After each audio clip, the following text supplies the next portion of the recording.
Hi, thank you so much for joining me today. My name is Diane and I will be your English teacher for today. And just a little bit about myself. I was born and raised in Bogota, Colombia. So I know what it's like to learn English as a second language. I had to learn it when I was about 12 years old, which is when I moved to the US. I had very little understanding of the language, and as soon as I started speaking with native speakers, I was lost. There are certain expressions and sayings that Americans say that if you are an English as a second language speaker, you may not understand. And that is what today's lesson is going to focus on. Pay attention to the context of the phrase. Maybe also look at the way that the person is talking, the tone of voice, their body language, and I am so sure that you will be able to figure it out. Don't translate, but pay attention to these cues. Let's get started with today's lesson. Phrase number 1, to spill the beans. And what this means is to reveal a secret. Maybe you've heard this on maybe a TV show or a movie, like, hey, spill the beans, what's going on? What are you talking about? What's the secret? So for example, you might hear there is a rumor going around about someone has a boyfriend or a girlfriend, but you don't know who the person is, the new boyfriend or the new girlfriend is. Maybe it's your friend.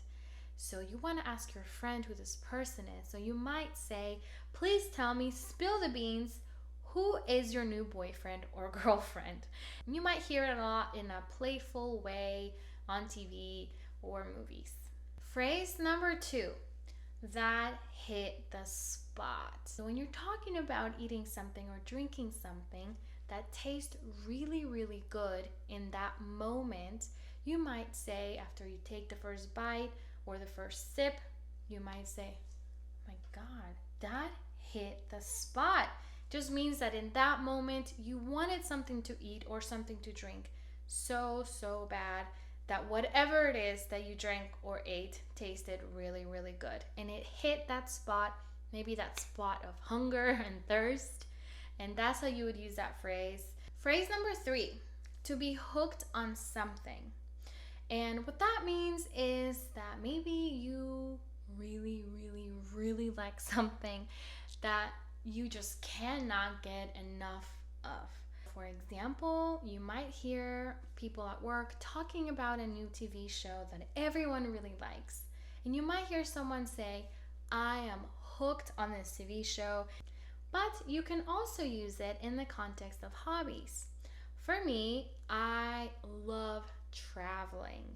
And when I went to Asia the first time, I remember I thought to myself, wow, I am hooked on traveling. I love it so much. I wish I could do it every single day. I cannot get enough of traveling. Phrase number 4, to knock on wood. And with this one, it just means to prevent bad luck. It's a common superstition in America.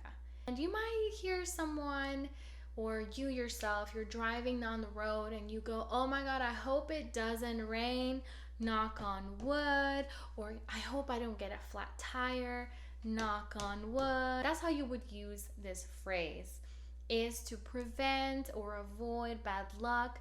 If you knock on wood, it is not going to happen. Phrase number 5, the whole 9 yards. It just means that someone went all the way out. They made use of everything possible. You might use that also when you're learning English. You might want to go the whole 9 yards, learn as much as you can, watch as many videos, and study as much as you can to go the whole 9 yards and become a great, fluent English speaker. Phrase number 6, to call it a day. It just means to end a task or end whatever it is that you're doing and just take a rest for the day. Maybe you had a long day at work and your coworker notices like, he's tired. or she's tired. You can be like, you know what, let's call it a day. Let's go home. Let's call it a day. Let's go out to eat something. Let's relax and let's stop working. Phrase number 7, to hit the sack or hit the hay. This just means to go to sleep. When you're really tired, again, maybe you were really tired from work, you're like, let's call this a day. I'm done. I want to go home and hit the sack. Phrase number 8, to feel under the weather. And this just means when you feel tired, when you feel just not in a good mood, you're just not feeling it. And this could apply to maybe you're not feeling going to work one day. You're very tired. You have been working so hard that maybe you're feeling a little sick, and maybe with your friends and you don't want to go to a party or you don't want to go to the movies or dinner. You're just not feeling it. So you can say, hey guys, I'm feeling under the weather. I cannot come today. That's how you would use that phrase. It's informal or formal. You could use it with your boss or with your friends. It applies to both. Phrase number 9, to break the ice. What this means is to make others feel comfortable, to, get to know each other. So this could be in a group setting, maybe at work or at school. You might hear someone say, let's break the ice, let's play some games, like, maybe guessing what your favorite hobby is, what your favorite color is, and just going around the room. And it applies to a group of strangers most of the time. You break the ice with someone you don't know. Phrase number 10, to take a rain check. And what this means is that you want to postpone an event. Maybe you can use it on, it could be actually the weather. So you could use it when the weather is actually bad. You're like, I want to take a rain check. The weather is not good. Let's go another day. Hey, I can't come today. I don't think we should go out today. The weather is bad. Let's take a rain check for next week. So now that we have learned all of these phrases, let's do a quick rundown of what we just learned.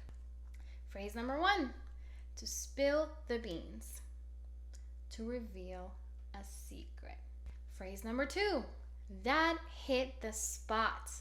That means something tasted really good in that moment. Phrase number 3, to be hooked on something, just means to really, really like something. You cannot get enough of a show or a hobby or whatever it is that you really like. Phrase number 4, to knock on wood. And what this means is to prevent bad luck, to hope that nothing bad happens. And you can say it, or you can just literally go like this. You don't even have to say the phrase knock on wood. Phrase number 5, the whole 9 yards. It just means to make use of everything possible, do everything that is possible, like you're doing with learning English. You're doing all that you can. You're going the whole 9 yards, watching videos, looking up note cards, and studying every day to improve your English. Phrase number 6, to call it a day, just means to stop what you're doing, end a task that you are doing, and just relax or move on to something else. Phrase number 7, to hit the sack. This just means to go to sleep. After you've called it a day at work and you're done, you want to hit the sack, go to sleep. Phrase number 8, to feel under the weather. And just how I say it, you can probably guess. It just means to feel tired or sick or just not feeling very good. Phrase number 9, to break the ice.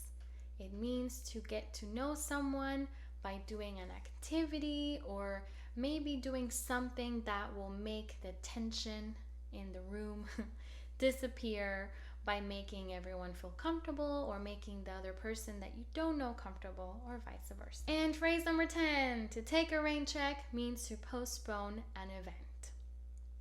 And that was my time for today. Thank you so much for joining me today. I really hope that you learned something new, and please let me know if you have any questions. I really enjoyed teaching you something that I'm very passionate about, that I had a hard time, and I'm not kidding. Even to this day, I don't know all of the sayings, all of the American sayings. There's a few that I still have to ask about. You learn every day. Pay attention. Look for those like cues, the body language, and anything that will give you an idea of what the meaning of a phrase is. Anyway, thank you so much, and you'll have a wonderful day. Thank you.